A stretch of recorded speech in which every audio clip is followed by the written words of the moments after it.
रबी वर्तमान पर्यंत 16 lakh metric ton धान किणा सरला आमर 18 अच्छे टार्गेट आवश्यक पड़े बढ़ी पारे किंतु 18 अच्छे ये बाबद को 4,935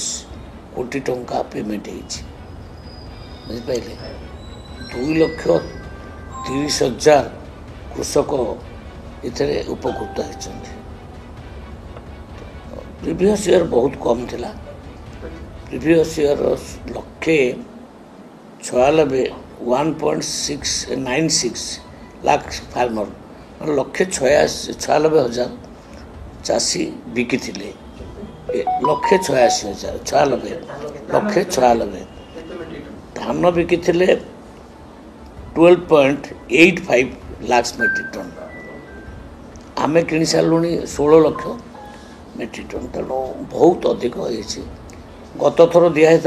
2,805 कोटी टंका पेमेंट होता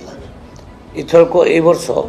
4,935 कोटी टंका ऑलरेडी पेमेंट सरीला।